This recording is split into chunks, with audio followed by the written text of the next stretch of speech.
Eu acho que isso o Itamaraty vinha fazendo há algum tempo. É curioso que até no final do governo militar, já na época da abertura, quando o presidente era o Figueiredo, nós já tínhamos começado a criar esse diálogo com a academia.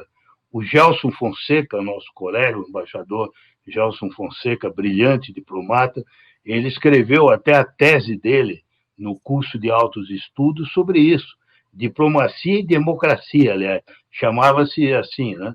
Porque ele mostrava como naquele momento a assessoria de imprensa de Itamaraty a FUNAG, a Fundação Alexandre Gusmão, tinham utilizado o espaço que o governo militar permitia para criar um espaço de colaboração com a academia e com a sociedade civil.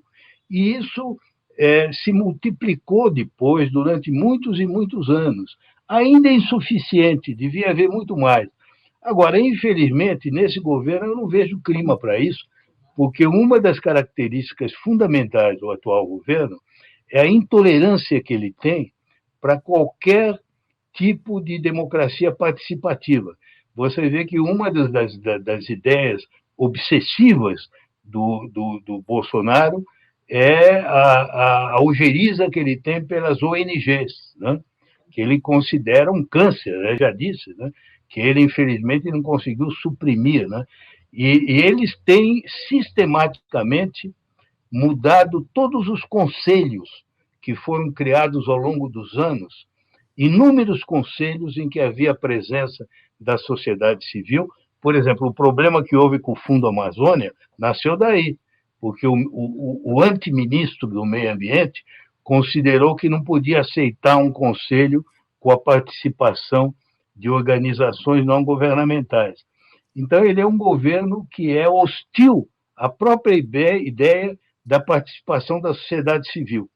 Mas eu sou inteiramente favorável. Acho que uma das coisas que se deve fazer no futuro é restabelecer essa presença da sociedade civil, inclusive como para ajudar a elaborar as posições de política externa. Eu sei que não é muito fácil, né? Basicamente concordo. Eu acho que também não pode ter, falando com toda franqueza, não pode ter ilusão de que a sociedade civil vai construir a política externa. Ela vai construir ideias que serão debatidas, que serão trazidas, que são levadas aos ministros. Mas você sempre tem um processo decisório complexo em qualquer país, por mais democrático que seja, você tem processos decisórios em que as ONGs, a sociedade civil, tem influência, não é? Mas às vezes eu sinto assim, uma certa frustração de que elas não têm diretamente o poder. Veja bem, o governo brasileiro, já há muito tempo, né? Isso não foi no governo Lula, na parte comercial nós ampliamos muito. Nós incluímos ONGs, por exemplo, tipo Rebrip, etc., nas nossas delegações. Elas não eram observadoras, não eram membros da delegação do Brasil no OMC. Agora, se a posição em última análise era eles que decidiam, não, mas eu ouvia, discutia, falava com eles, e eu acho que assim a gente foi construindo uma coisa que, quando encontro hoje os representantes dessas ONGs, especialmente, que lidavam no comércio, todos têm lembranças positivas. Podem ter críticas também, claro que terão críticas, mas tem lembranças positivas desse período.